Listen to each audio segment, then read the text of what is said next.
Pessoal, boa noite então. Vamos dar início aí a mais uma aula. Ok? É, Na aula de hoje a gente vai terminar então a parte de sistemas lineares e falar também sobre sistemas não lineares, certo? Então a gente tinha visto lá as formas de resolver sistemas lineares, né? Tem o método de eliminação de Gauss, a decomposição LU, tá certo? Que são formas aí clássicas aí para você resolver um problema de sistemas lineares. É, Um aspecto importante que a gente tem que estar observando quando a gente trabalha com esses tipos de matrizes, quando a gente vai tentar resolver esses tipos de sistemas, é o chamado condicionamento da matriz, tá certo? Então, o que seria o condicionamento de uma matriz? Então, vamos ver aqui, ó, um exemplo aqui, vamos ver através de um exemplo. Imagina que eu tenho aqui, então, uma matriz aqui A, igual esse valor aqui, ó, 71, 41, 51 e 30. Então, uma matriz 2 por 2. E eu tenho aqui dois vetores que eu vou estar tentando resolver aqui o sistema AX igual a B. Então, o valor de B1 vai ser 100 e 70. E o valor de B2 é o B1 com uma pequena perturbação. Certo? Então, eu colocaria uma perturbação de 0,7 é, no primeiro elemento e de menos 0,7 aqui no segundo elemento.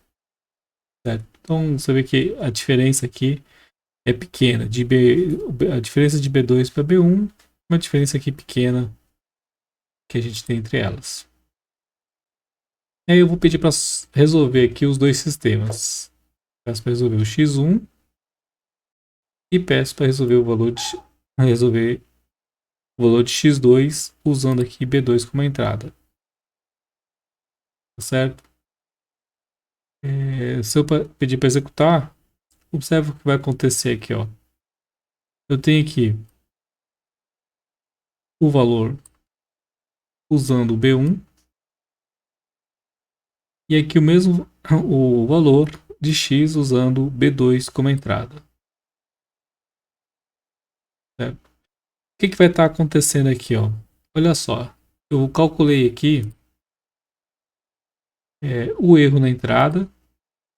Então, calculei aqui o erro na entrada como sendo aqui, ó, B2 menos B1 ao quadrado, né?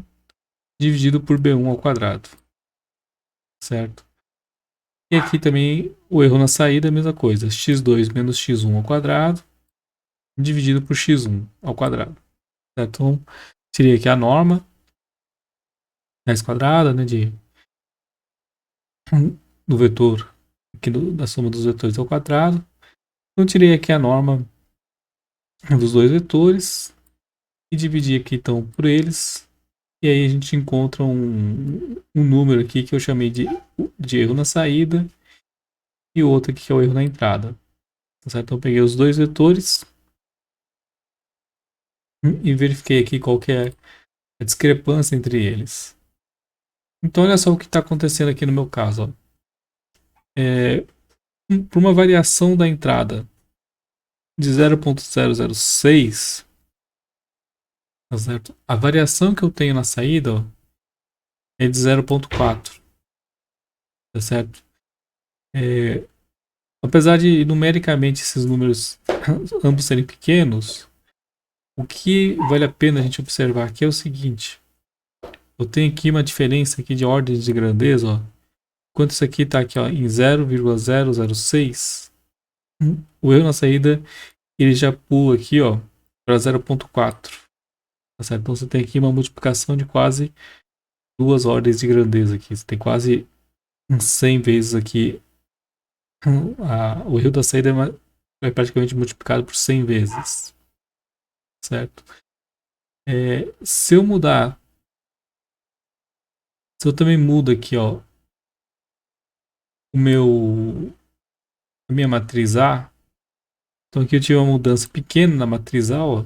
Então aqui era 51 E aqui eu mudei para 52. Tá certo? A única mudança que eu fiz foi essa.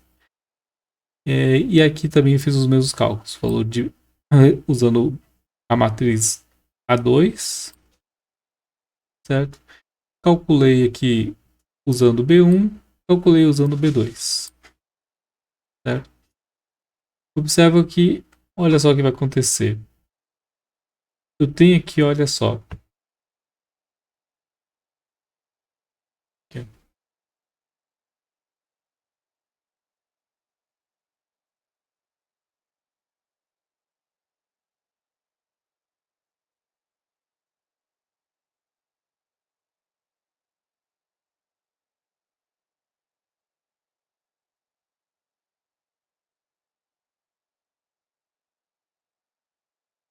Olha só que o efeito que a gente tem, ó. É, aqui eu tenho os valores, então, de x. A resposta é x, tá? Para a matriz A1. E aqui eu tenho os valores de x usando a matriz A2.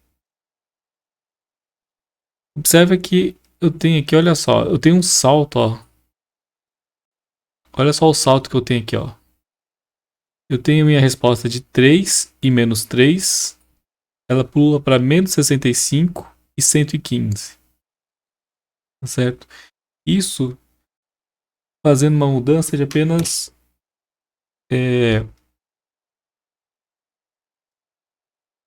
mudando aqui o valor de A aqui, ó, de 51 para 52. Tá certo? Ó, fazendo apenas essa mudança aqui, ó, que a gente obtém aqui é uma variação na minha resposta aqui da minha saída, ó, enorme, tá vendo? Ó? Então, tanto essa matriz aqui, ela é sensível tanto a mudanças pequenas nos valores aqui da matriz A, quanto também em mudanças pequenas no valor do vetor B. Observe que pequenas perturbações, tanto no A quanto no B, elas causam aqui uma grande variação. Tá vendo aqui? O B também não foi tão grande, mas ó, de 3 para 4, de menos 3 para 5. E aqui também de menos 65 pulou para 85 e de 115 pulou para 150. Então você vê aí que a mudança aqui também foi grande. Tá certo? Tanto quando eu vario B, quanto quando a gente está variando aqui o valor de A, tá certo? Você tem uma mudança muito grande aqui. Certo? Isso aí não é o que a gente gostaria de ter no sistema, tá? Quando a gente tem esse comportamento, a gente fala que o sistema ele é mal condicionado, tá certo? Para você resolver o mal condicionamento, basicamente você teria que aí, mudar um pouco a modelagem de como que você está modelando o seu problema, tá? Mas o que eu quero mostrar para vocês aqui é o seguinte: como que vocês fazem, como é que vocês identificam quando o seu sistema está mal condicionado, certo? E aí vocês têm que, então, basicamente, quando o sistema está mal condicionado, vocês vão ter que fazer alguma mudança nele aí para tentar tirar esse problema. E eu vou mostrar mais ou menos o que acontece aí, o que está acontecendo aí nesse tipo de sistemas, certo? Bom, matematicamente, o que é um mau condicionamento aqui? Como é que eu vou, então, definir aqui, como é que eu quantifico o mau condicionamento? Porque não, que eu consigo aqui visualmente enxergar, tá? Consigo visualmente enxergar, mas é interessante aqui, é importante, é que se eu conseguisse encontrar um número e a partir desse número ele me indicasse aí se o sistema vai ser mal condicionado ou não, tá certo? Então vamos tentar agora encontrar aí uma fórmula de quantificar o condicionamento aí de um sistema linear, certo? Então o nosso sistema linear tem esse formato aqui padrão, ax igual a y, tá? E aí, suponha que a gente tem um erro na entrada de ΔX, certo? Esse erro na entrada de ΔX, então eu tenho um x mais ΔX, o que ele vai ocasionar? Ele vai fazer com que eu tenha um erro na saída. Então minha saída não vai ser mais y, ela vai ser um y mais um ΔY, certo? Então você tem ali o erro na entrada, ele vai causar ali um erro na saída. E aí o que a gente está querendo saber é como que essas variações elas vão acontecer, certo? Se elas vão acontecer aí, se elas vão ser amplificadas ou não, tá certo? Ou seja, se eu tenho um erro na entrada, se esse erro vai ser amplificado na minha saída. Certo? É,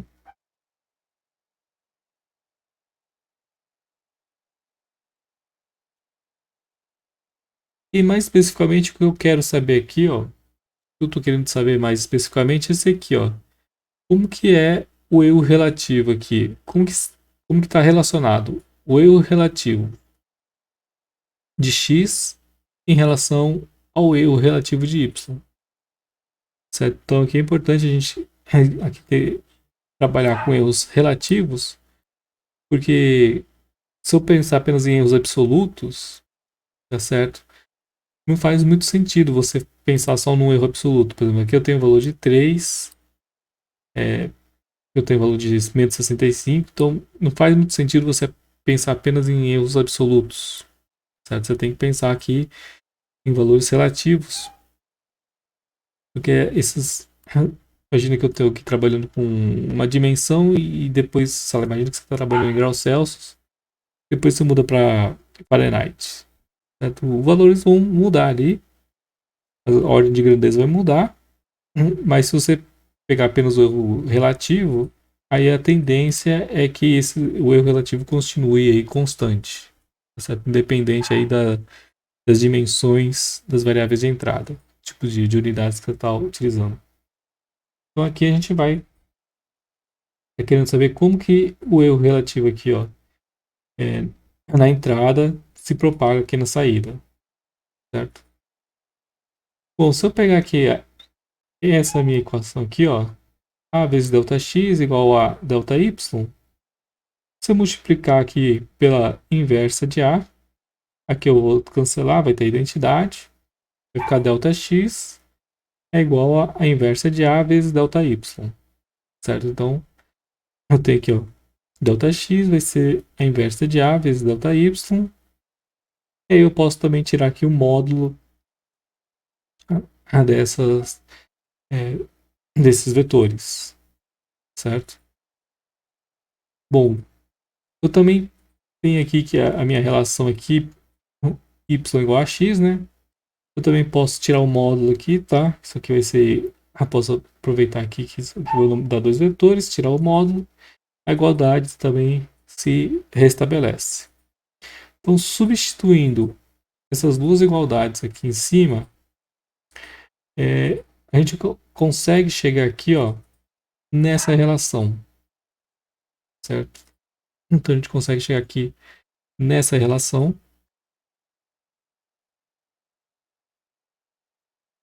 E aí, a gente então chama aqui, ó, esse número aqui, ó, do lado direito, é o que a gente chama de condicionamento da minha matriz A. Tá certo? Observa que aqui, ó, eu estou conseguindo relacionar os erros relativos na entrada e na saída, e eu consigo fazer essa relação, dizer que esse erro relativo ele é menor ou igual a norma de A vezes a norma da inversa de A, certo? Então, esse valor aqui, ó,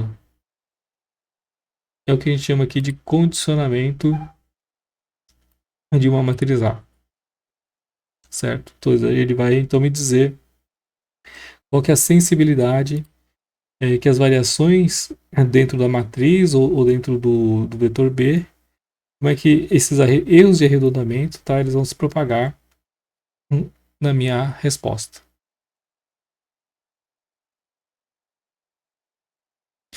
Então aqui é o comando que a gente usa no Python, ele está dentro da biblioteca NumPy. certo? Dentro da biblioteca NumPy, a gente vai usar aqui a biblioteca de álgebra linear. E aí você tem lá a função cond, calcula ali o condicionamento da matriz. Né? Se você quiser, você também pode fazer o cálculo, tá vendo? Ó, posso pegar aqui a norma e multiplicar pela norma da inversa. Você observa aqui que você vai ter o mesmo valor. Tem alguns erros aqui lá na frente, aqui nas últimas casas, tá? Mas aí você observa que os valores ali, até aqui pelo menos a terceira casa, elas são iguais, certo? Então, aqui é muito simples, tá? Você consegue então determinar se a sua matriz ela é mal condicionada ou não, olhando ali o chamado número de condicionamento, certo? Que nada mais é do que essa conta aqui e que já está implementada aqui nas bibliotecas do NumPy, certo? É, e aí, se você olhar aqui, eu tenho então eu tenho ali números, tá vendo? Que vão me identificar o condicionamento da matriz e quanto menor esse número, mais bem condicionada ela é. Ou seja, mais robusto. Quanto menor for o número do condicionamento, mais robusto a matriz em relação aí aos erros. Tá certo? Ou seja, ela vai propagar menos os seus erros da entrada. E uma coisa interessante que a gente tem que notar aqui é o seguinte: a norma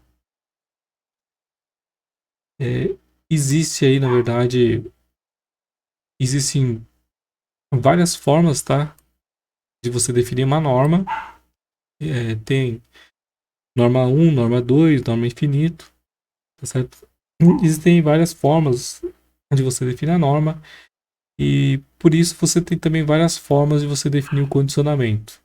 Como ele é baseado aqui na norma e a norma não existe uma única definição para a norma, você tem aqui várias opções aqui de definir o condicionamento. Deixa eu só abrir aqui.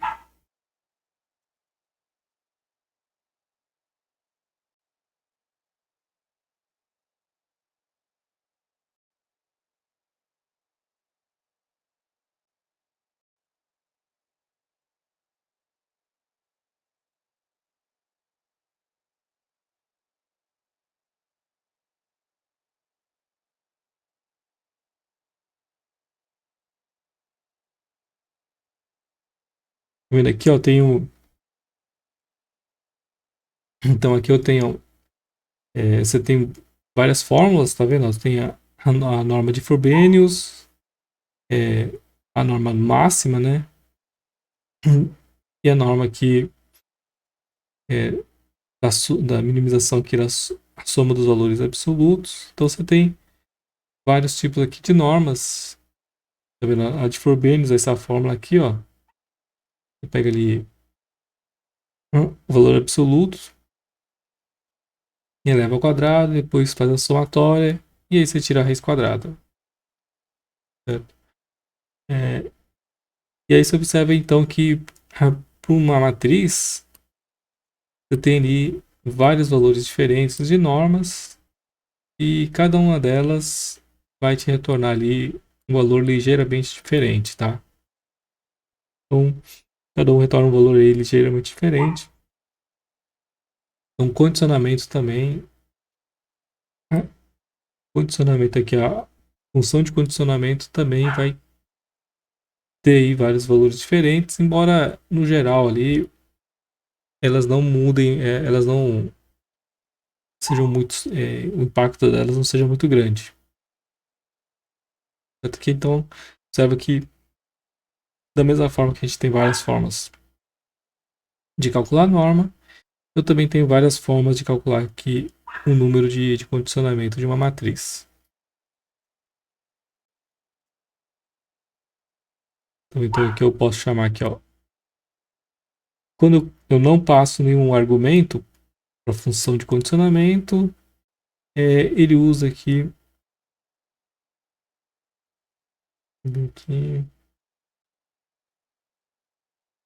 Ele usa a norma 2, tá vendo? Ó? Ele usa a norma 2. E aí tem as outras opções ali. Mas não tem aqui não tem nenhuma que se sobressai em relação às outras, tá?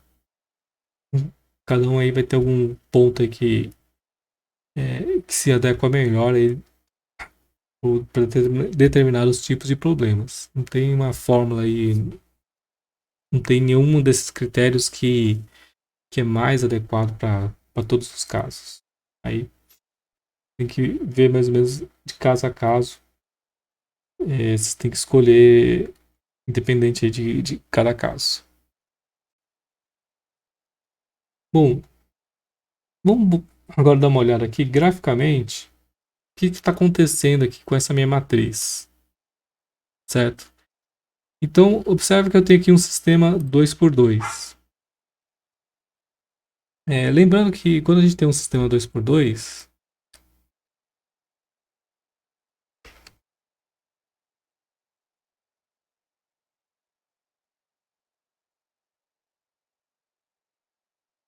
então eu tenho aqui meu sistema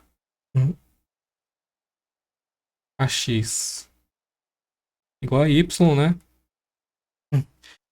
Nesse caso aqui, a minha matriz A é 2x2.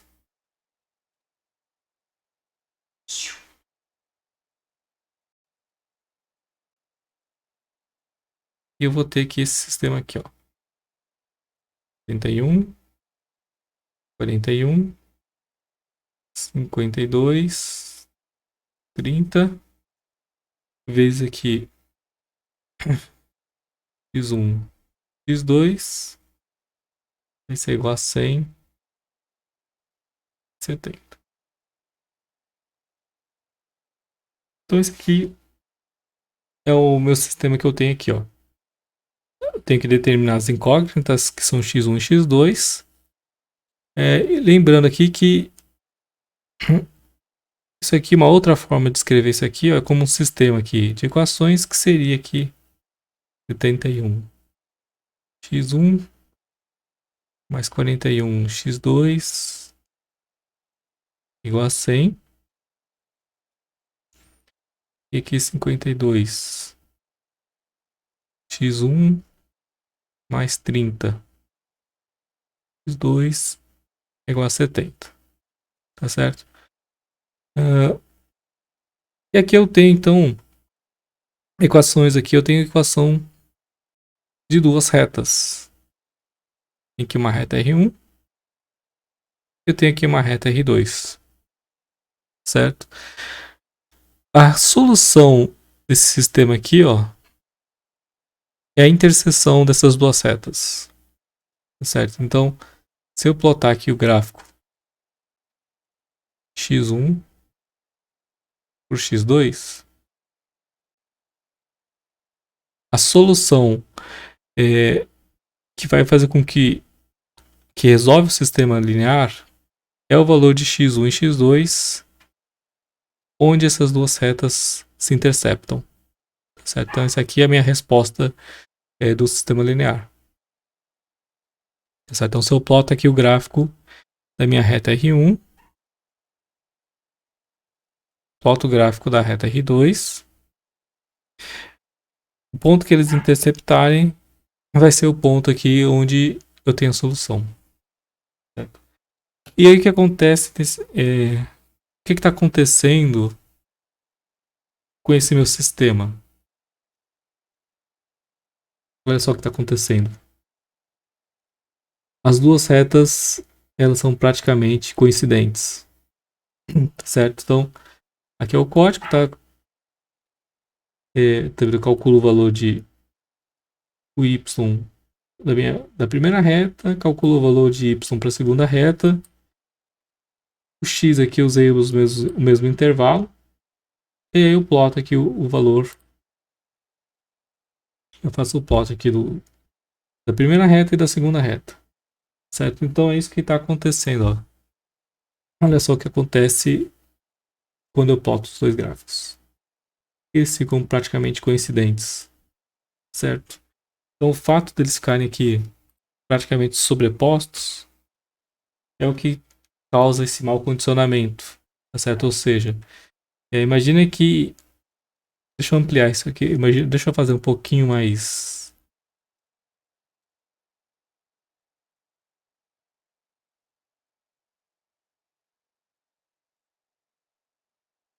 Deixa eu fazer aqui um pouquinho mais...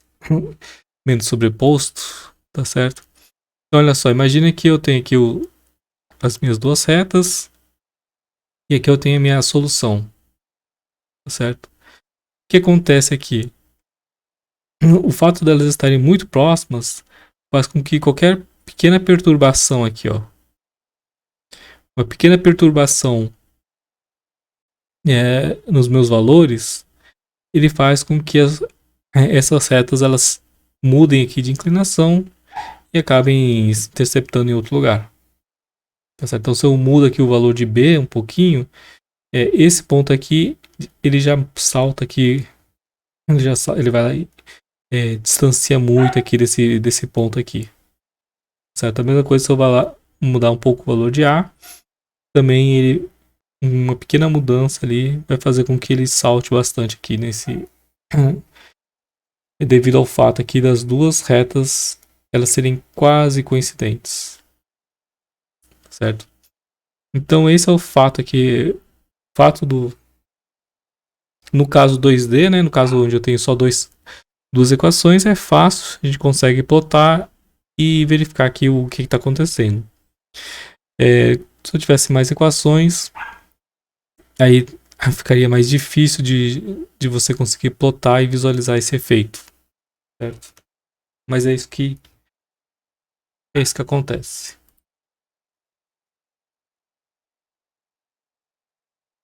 Okay? Então, o condicionamento é isso, tá? O condicionamento a gente...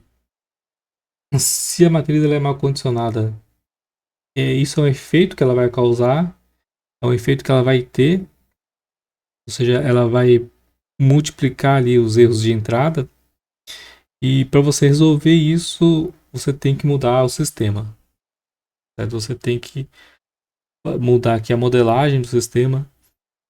Numericamente, você não consegue resolver, ou você não consegue resolver aqui o condicionamento ali, você não tem uma forma matemática para resolver o condicionamento. Ele só te indica que vai haver o problema, tá certo? Mas ele não te dá a solução. Ele só vai falar pra você, olha, esse sistema que você está tentando, que você modelou aqui, ele é problemático, certo? Então você tem que refazer ele, mudar alguma coisa, tentar pensar ele de outra forma para tentar tirar esse condicionamento.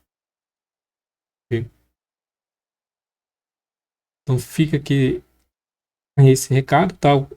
Então, toda vez que vocês estiverem trabalhando com sistemas lineares, é importante vocês estarem sempre calculando esse valor aqui para saber se, para vocês saberem qual que é a sensibilidade então do da sua, da sua solução. Se ela é muito sensível a erros de entrada ou se ela é mais robusta. Beleza, então, pessoal. Com isso a gente fecha então a parte aí de sistemas lineares, tá? E queria falar então também para vocês agora a questão de sistemas não lineares, certo? É, os sistemas não lineares vão ter aí algumas... A gente vai estar resolvendo ele usando métodos iterativos. Então tem lá muito parecido com o que a gente viu lá em zeros de função, tá? Então tem lá o método de Gauss-Seidel, o método de Newton, que é usando aqui o jacobiano, certo? E a gente não vai ter as fórmulas exatas que a gente tinha nos métodos lineares. Então você não tem lá uma fórmula de eliminação de Gauss ou de decomposição LU para resolver sistemas não lineares.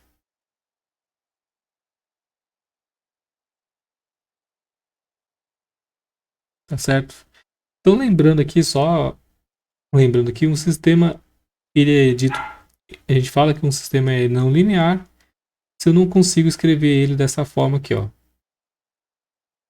Então qualquer coisa que não que fuja desse padrão aqui, ó, uma constante vezes o x1 mais outra constante vezes x2 é igual aí uma constante. Então qualquer coisa que fuja desse padrão, a gente vai falar que ele é não linear, certo? Então entrou, por exemplo, um x ao quadrado, um x vezes y, um seno de x, e elevado a x, qualquer coisinha diferente que entra ali, então ele já vai tornar o sistema não linear, tá certo? Então, que é a maior parte dos casos, então, tá certo? Embora tenha vários problemas que a gente consiga eventualmente transformar em sistemas lineares, mas a grande maioria aí vai acabar caindo nessa categoria de sistemas não lineares, certo? É, uma abordagem que a gente tem é resolver aqui o sistema transformando ele em determinar o zero de funções, certo? Então, ou seja, olha só, eu tenho lá um sistema não linear, tá vendo? Eu tenho aqui o x ao quadrado, eu tenho x vezes y, eu tenho x vezes y quadrado, então aqui eu tenho os meus termos não lineares. Então, observe que aqui eu não consigo aplicar um método de eliminação de Gauss aqui. Não consegue aplicar ele para resolver esse sistema. Então, uma forma que a gente tem é o seguinte: eu posso então transformar esse problema aqui, ó, em um sistema de funções onde eu quero determinar o zero dessas funções. Então, o que está do lado direito, ó, eu passo o que está do lado direito para o lado esquerdo, tá vendo? Eu passo aqui subtraindo, e agora tem um sistema de funções onde o zero desse sistema aqui vai corresponder à solução do meu sistema original. Certo? Então a gente pode. Uma das primeiras formas aqui de você resolver é isso. Você transforma seu sistema em um problema de encontrar zeros. E aí você usaria aqueles métodos que a gente viu aí nas aulas passadas. Então,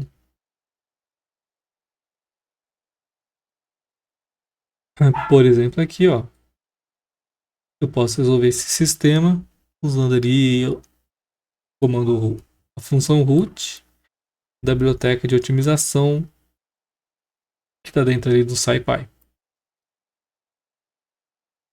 Então, defino aqui as minhas funções, ó, f0 e f1. Então, f0 é x ao quadrado mais x vezes y menos 10. O f1 vai ser o y mais 3 vezes x vezes y ao quadrado menos 57. Certo? E aí, se eu peço para executar, ele vai acabar então achando ali a minha resposta como sendo ali o valor de 2 e 3. Okay? Então, essa é uma primeira abordagem, tá? Interessante aqui também, vocês sempre estarem conscientes aqui, ó, para eu saber se o valor que eu encontro aqui é o valor certo. No caso aqui de raízes, a gente sempre consegue testar se a solução que a gente encontra ela é a solução, se ela está correta, né? Então, se eu pego esses valores aqui, ó, 2 e 3, e substituo aqui, ó, o que a gente vai obter? Então,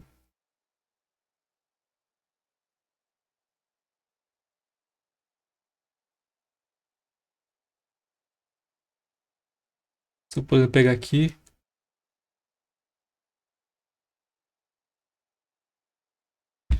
executar aqui,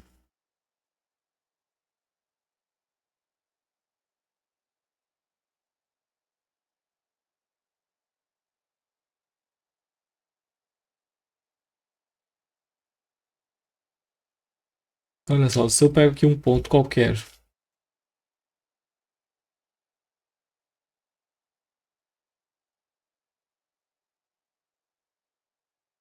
Olha só, se eu pego aqui um ponto qualquer, se eu chamo aqui meu sistema A, tá vendo? E entro com valor de x e y, quaisquer, ele retorna ali o valor de F0 e F1, certo? Então ele retorna aqui um valor de F0 e F1, só que quando eu coloco aqui os valores e entra aqui, ó, ele vai me tornar aqui 0 e 0. Então ele retorna aqui F0 igual a 0, F1 igual a 1, quando as minhas entradas são 2 e 3.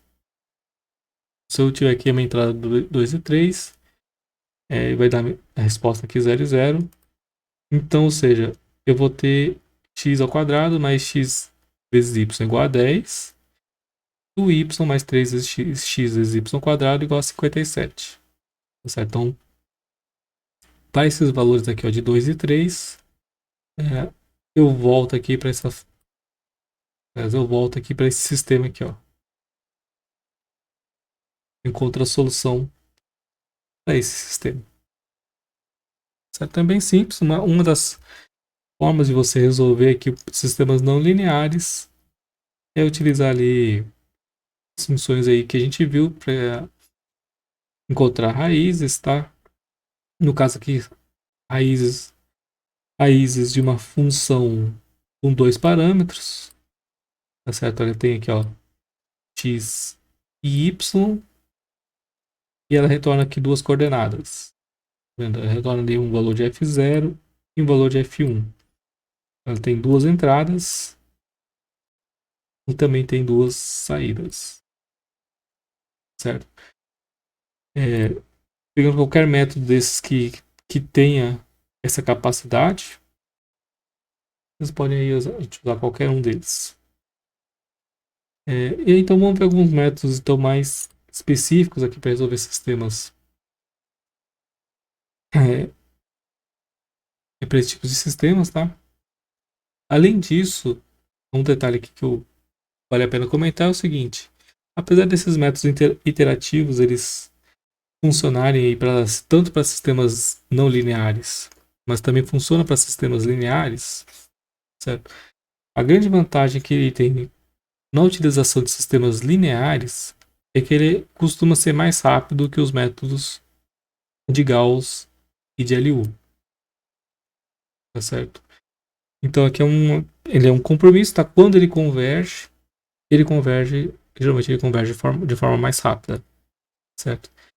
E aí aquela questão, se a sua matriz ela é muito grande, ou então se o seu requisito, ou então se você tem que calcular o valor da resposta num tempo muito pequeno, então aí, mesmo que o sistema seja linear, às vezes compensa você usar esses métodos iterativos, certo?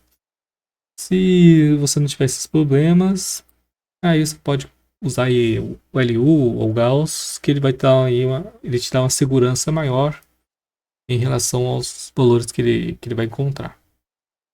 Certo? Ele não vai ter problemas aí de convergência. Bom, os métodos iterativos eles funcionam muito parecido com aqueles métodos que a gente viu para calcular zeros de raízes, funções de zeros de funções. Tá certo? Você parte aqui de um valor x0. A partir de x0, você calcula o x1, uma estimativa para o x1, depois calcula uma estimativa para o x2, e assim por diante. Você vai refinando ali os seus valores. Tá certo?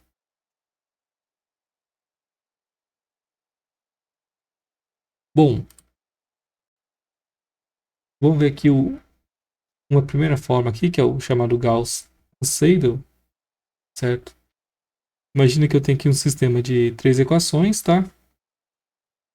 No método de Gauss-Seidel, a gente vai isolar o valor aqui, por exemplo, eu isolo o valor de x1 nessa minha primeira equação,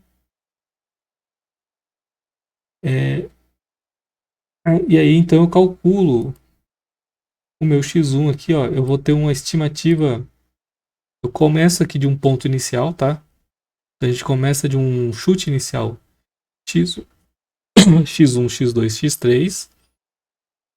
E a partir daí eu calculo, atualizo aqui um valor de x1, isolando ele aqui naquele sistema. Certo? Então aqui é só.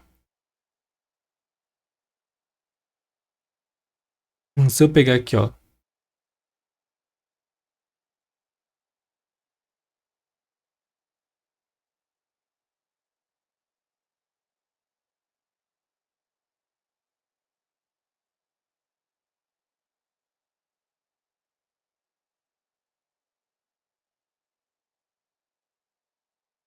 Então se eu pegar aqui a minha primeira linha,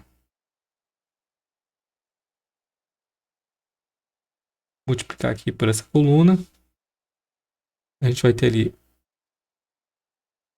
o A11 vezes x1, mais o A12 vezes x2, A13 vezes x3. Isso aqui vai ser igual a B1. Se eu isolar agora o x1 aqui, ó, eu vou ter que x1 vai ser igual a B1. E aí eu passo todo mundo para o lado direito. A12 x2 menos A13 x3 dividido aqui por A11. Então esse é o método de Gauss-Seidel, tá vendo? Ó? Ele vai fazer essa fórmula aqui para atualizar o valor de x1. Para atualizar o valor de x2, ele vai fazer isolar da mesma forma, só que usando aqui a segunda linha. Então vai daqui B2, aí vai daqui menos A21x1 menos A23x3 dividido aqui pelo valor da diagonal A22. E o x3 também é a mesma coisa, tá? Usando aqui a última linha. Então x3 esse é o B3 menos A31x1 menos o A32x2. Isso aqui tudo dividido por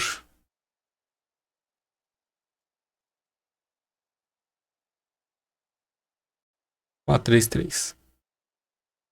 Tá certo? Então, o método de Gauss-Seidel ele vai fazer isso aqui. Ele vai atualizar x1 com esse valor. Aqui eu só vou colocar aqui um linha aqui, ó. Por que acontece? Nesse método aqui, ele vai pegar no cálculo do x2, ele já vai usar aqui, ó, esse valor atualizado de x1. E no cálculo do x3, ele já vai usar o valor atualizado de x1 e de x2. Tá certo? Então, ou seja, ele não vai fazer aqui os cálculos todos, usando ali o valor anterior, e depois atualizar tudo de uma vez só. Ele vai, à medida que ele vai atualizando, ele vai sempre utilizando o valor mais recente. Certo? Então ele sempre vai pegar aqui o valor mais recente. E aqui é a mesma coisa. Então ele vai pegar aqui na próxima iteração. E já vai utilizar aqui o x2 atualizado, o x3 atualizados, aqui nesses valores aqui. Tá certo? Então ele sempre vai estar usando o valor mais atual.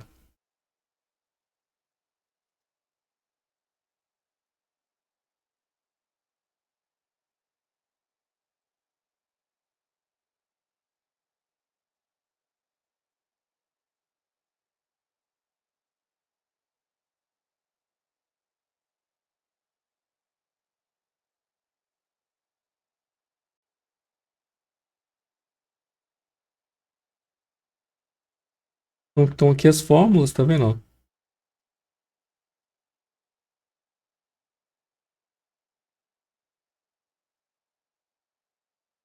E aí, se eu pegar aqui um, um sistema aqui, percebe que esse sistema aqui ele é linear, tá?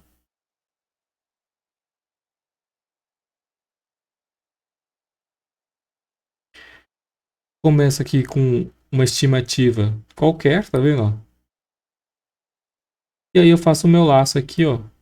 Aqui eu coloquei um laço finito, fixo, tá? De 10 iterações. Mas a fórmula mais correta é a gente ficar calculando o erro percentual, tá? O erro relativo. E aí quando esse erro relativo ele fica abaixo aí de um parâmetro de parada, a gente para aqui o laço. Certo? Então a forma mais correta é você ter aqui um cálculo aqui do erro relativo, tá sempre fazendo o cálculo aqui do erro relativo. E aí quando ele fica abaixo do seu critério de parada, você para ele o seu laço. Mas aqui é só para o código ele ficar mais legível, tá? Eu omiti aqui essa parte da parada. Então o que acontece aqui, ó, observa que eu fiz aqui então, aqui eu fiz o manual, tá? Calculei o x1, ó, isolei o x1 nessa equação, isolei o x2 da segunda equação, isolei o x3 da última equação. E observa que no x2, ó, ele já usa o x1 atualizado, e aqui ele já usa o x1 e o x2 atualizados. Certo? E quando ele for para o próximo laço, o x1 também ele vai usar o x2 e o x3 mais atuais. E observe então que ele começa ali do ponto 000 e logo ele já pula aqui para próximo aqui da solução do problema. E aí aqui já nesse passo aqui ele já converge, certo? Pelo menos aqui, se colocar talvez mais casas, talvez ainda apareça alguma coisa, mas aqui com essas 10 casas que eu coloquei, aqui ele já converge ali para a solução real.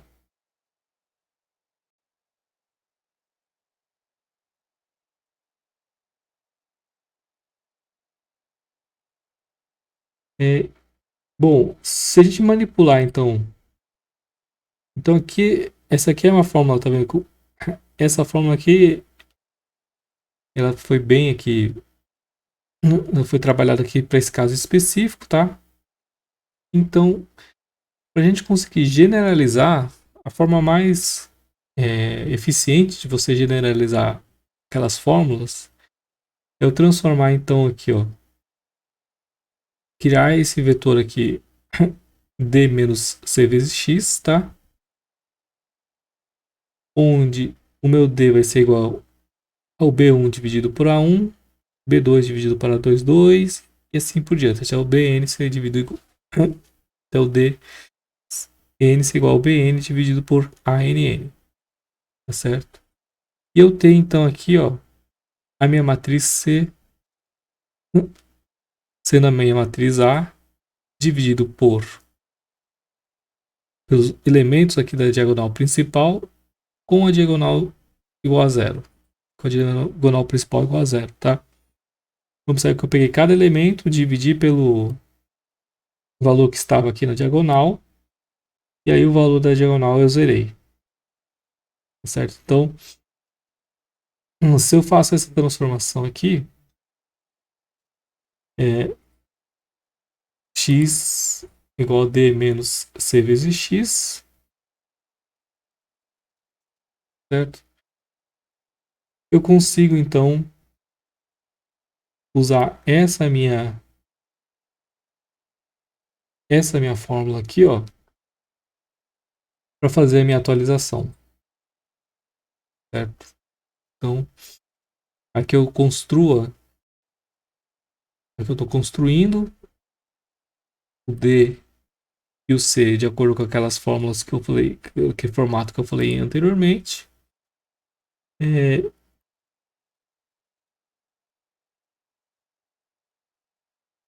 aí a minha atualização do X ela vai obter aqui essa fórmula aqui, tá? X vai ser o D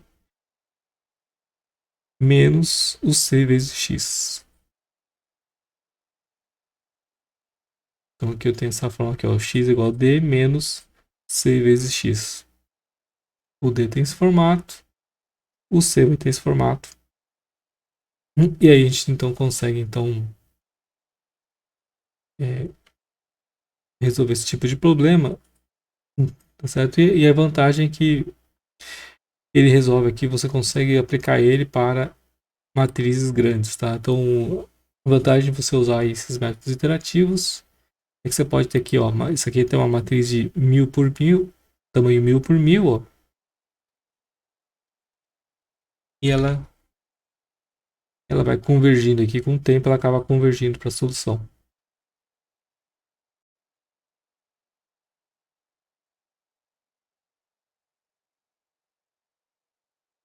Então ela vai, eventualmente, ela vai diminuindo aqui o erro aos pouquinhos. É, e se a gente tentasse resolver aqui usando os outros métodos, é, dependendo aqui do tamanho, ele já ficaria muito lento.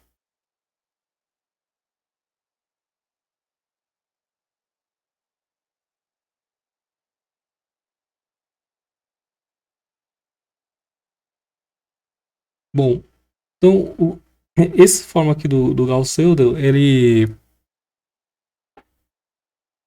também vai acabar funcionando então em sistemas não lineares, tá?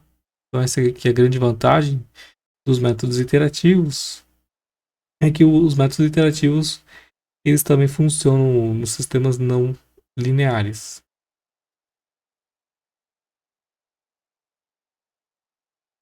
Então olha só aqui, ó. Eu posso pegar então, isolar aqui, ó. Aqui na verdade tem duas formas, tá? Então eu posso isolar aqui o x1, tanto usando aqui esse lado aqui, x1 igual a 10 menos x1 vezes x2 dividido por x1, ou eu posso isolar aqui dessa forma.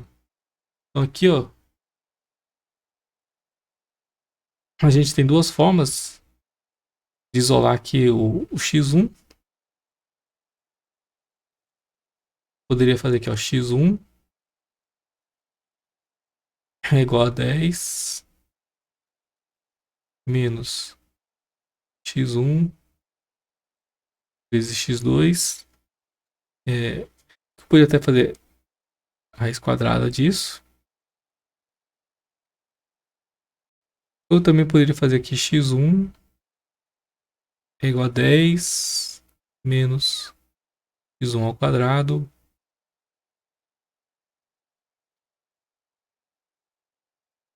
dividido por x2.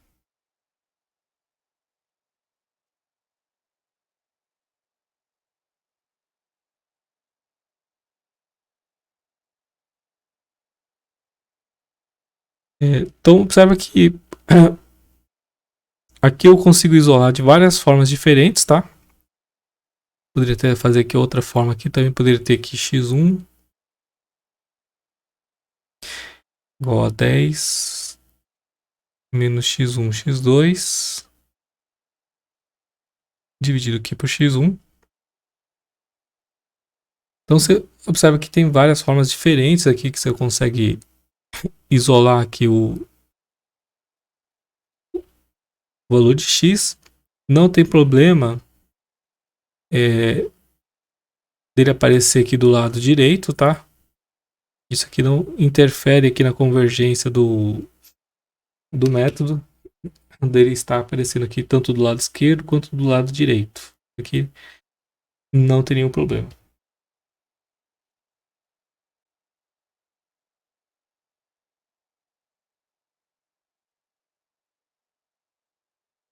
Então aqui, ó, eu posso então resolver aqui o sistema. Eu posso isolar então de várias formas diferentes, tá?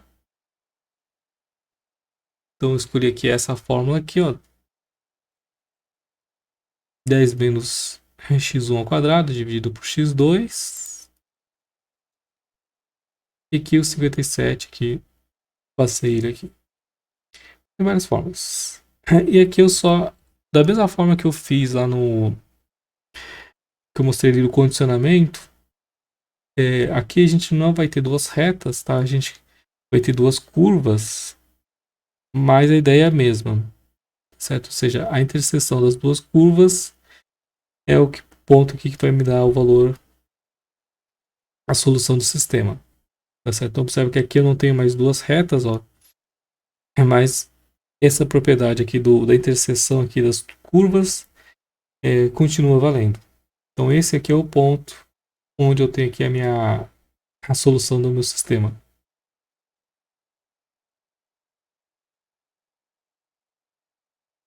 Então aqui a gente consegue então fazer a inspeção visual, tá? Manualmente eu consigo fazer aqui a inspeção.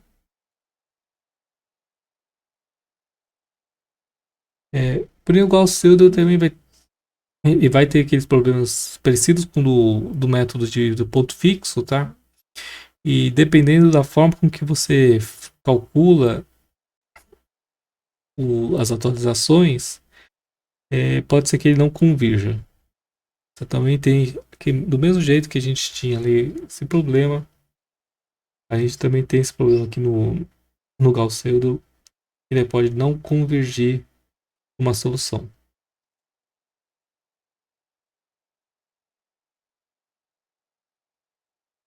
Tá vendo? Então aqui eu tenho duas formas diferentes, ó. Eu parto aqui do mesmo ponto inicial, ó. Partir do mesmo ponto inicial. Só que aqui eu tenho duas formas diferentes de atualizar o valor de xn, x1, x2. Então, essa fórmula aqui, ó, você observa que ela não converge, ó. Tá vendo que ela já está estourando aqui. Enquanto que essa fórmula aqui, ela acabou convergindo. Aqui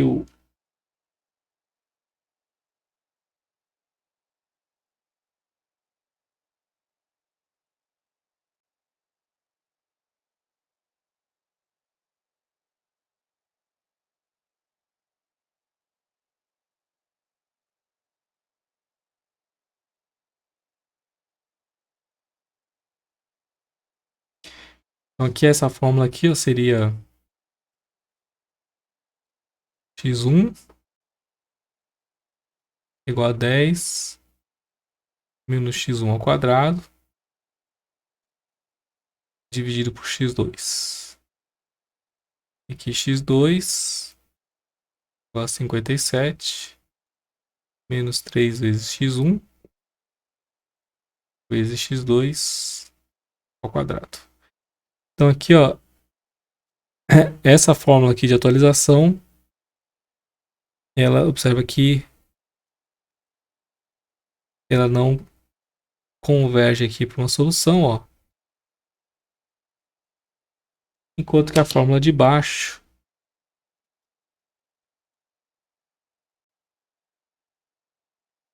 essa fórmula aqui de baixo, ela vai convergir. Então aqui eu tenho x1 vai ser igual a raiz quadrada de 10 menos x1 vezes x2. E aqui é x2 igual a raiz quadrada 57 menos x2 dividido por 3x1, certo? Então, essa fórmula aqui, ela acabou convergindo para a solução aqui 2 e 3. Vou colocar aqui mais uns passos.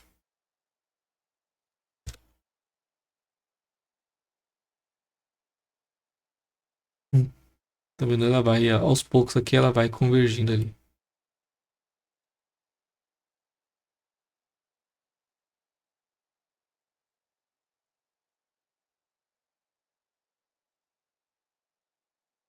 E aí ela converge e fica ali parado nesse ponto.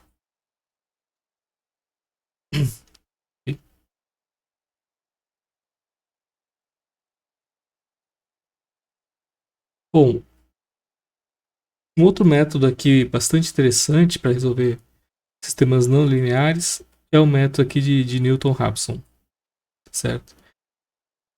É, no método de Newton-Raphson, a ideia é bem parecida com o que a gente tinha visto lá no caso de zero de funções. Então, lembrando aqui, quando a gente, no caso ali do zero de funções,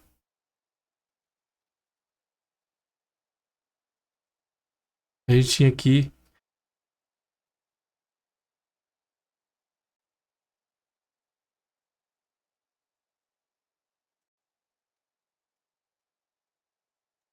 tem aqui, deixa eu só colocar aqui.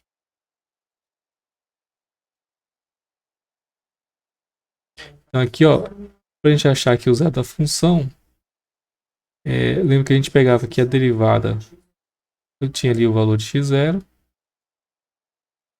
aí eu calculava ali a derivada dela no ponto x0 e achava ali o valor de x1 para poder achar aqui a minha nova estimativa aqui. E aí eu ia pegando aqui sempre as derivadas, aí achando ali os pontos mais indicados. Então aqui esse método aqui é a mesma ideia, só que aqui a gente vai estender agora para um sistema de equações. Então eu tenho aqui, em vez de ter aqui uma única função, eu vou ter aqui n funções.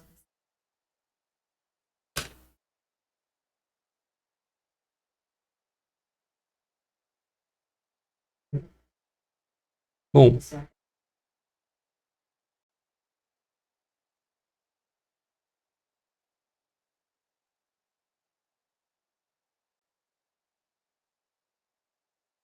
é, vamos ver aqui então, pessoal.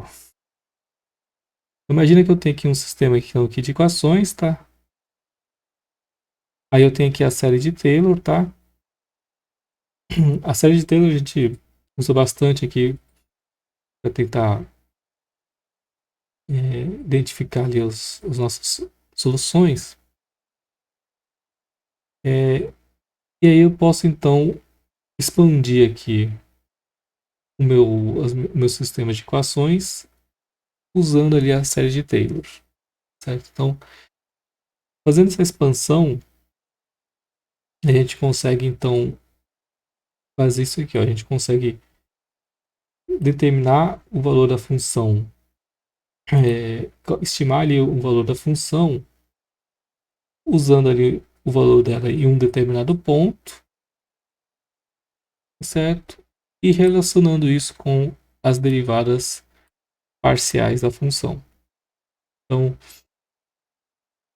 se lembrando ali, a expansão da série de Taylor ela faz isso. Você pode pegar uma função e descrever a função usando ali as derivadas dela, para conseguir ele achar uma outra forma de calcular ela, certo? Isso eu consigo fazer então para um sistema de equações, certo? Se eu fizer isso para um sistema de equações, eu vou acabar caindo aqui nessa expansão aqui, tá? Só que aí a gente vai ter então uma forma melhor de organizar essas informações, certo? Bom, a forma melhor aqui de a gente organizar essas derivadas é usando uma matriz chamada jacobiana, certo? Então, o jacobiano, ele nada mais é do que você pegar aqui a função e derivar cada uma das funções em relação a cada um dos parâmetros. Tá certo? Então aqui na primeira linha eu tenho as derivadas parciais da primeira função em relação ao primeiro parâmetro, depois da primeira função em relação ao segundo parâmetro, até aí chegar no último parâmetro. Depois na segunda linha eu tenho as derivadas parciais aqui da segunda função em relação ao primeiro parâmetro, ao segundo e até chegar aqui no último parâmetro, certo? Então, se eu faço aqui, se eu organizo essas derivadas desse jeito, isso aqui a gente chama, que é o nome tradicional dessa matriz é chamado de matriz jacobiana, certo? E aí a gente consegue então reescrever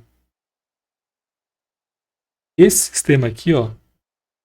Então lembrando que aqui eu quero calcular aqui o zero das funções, ó.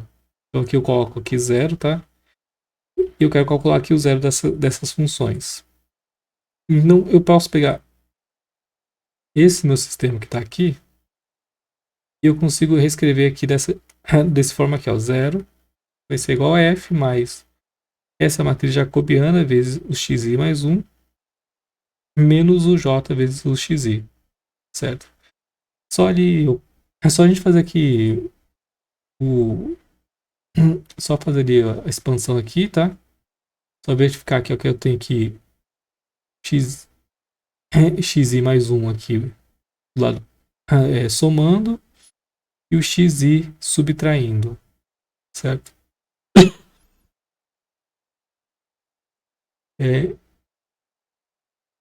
e aí a gente isola o xi mais 1 de um lado, tá certo? E a gente chega então aqui na nossa fórmula de Newton-Raphson, certo? Então se eu isolar aqui o x1 mais 1, xi mais 1 de um lado, o que eu vou obter? Eu vou ter que multiplicar pela inversa da jacobiana. Então aqui some a jacobiana desse lado, sobe a jacobiana desse lado. Vai ficar aqui só a inversa da jacobiana vezes o f.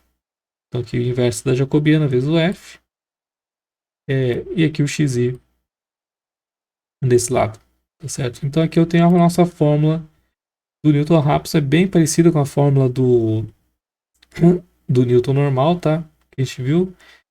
E aqui a única coisa que tinha que a gente mudava aqui, em vez da jacobiana, a gente tinha aqui a derivada. Tá certo?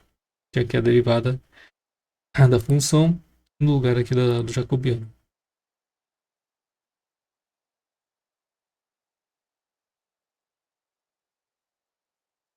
Então, vamos ver aqui um exemplo usando duas funções. Dá certo, cada uma das funções tem dois parâmetros. E aí, então, eu monto aqui minha matriz jacobiana, tá vendo? Ó? Então, derivada da função em relação a x1, ó, vai ser 2 vezes x1 mais x2. Derivada da função 1 em relação a x2, então aqui é 0, e aqui vai dar x1. Aqui eu tenho x1. Derivada da função 2 em relação a x1, que é 0. Aqui vai dar 3 vezes x2 ao quadrado. 3 vezes x2 ao quadrado. E a derivada de f2 em relação a x2 vai dar aqui 1. E aqui vai dar 2 vezes 3 vezes x1. Então, 6 vezes x1, x2. Certo? Então, essa daqui é a matriz jacobiana para esse sistema aqui de equações. Se eu então definir aqui, ó, defino a minha função f, defino o jacobiano,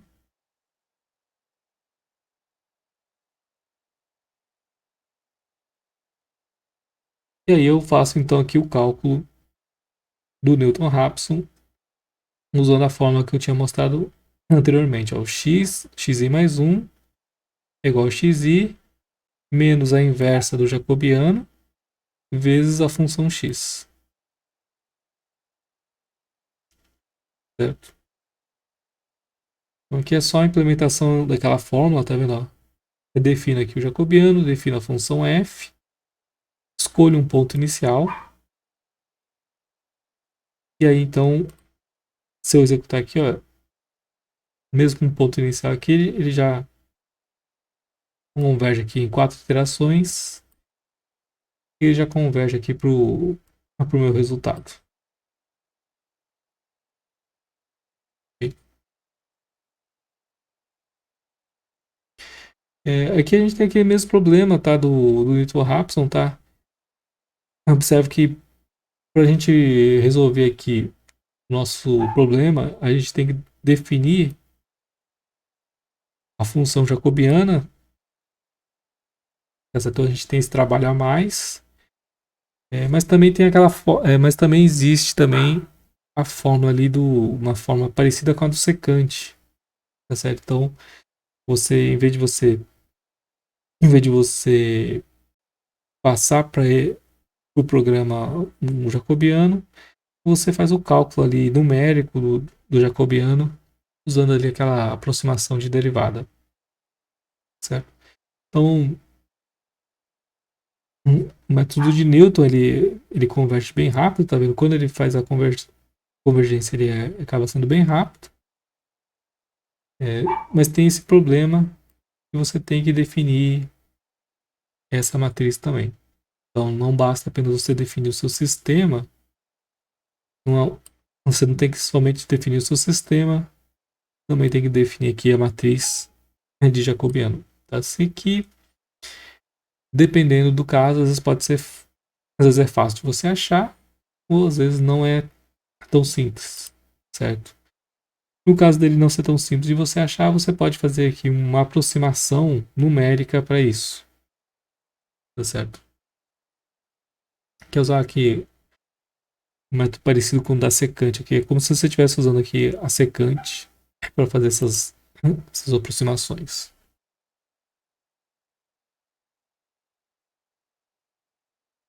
Beleza, pessoal, alguma dúvida aí?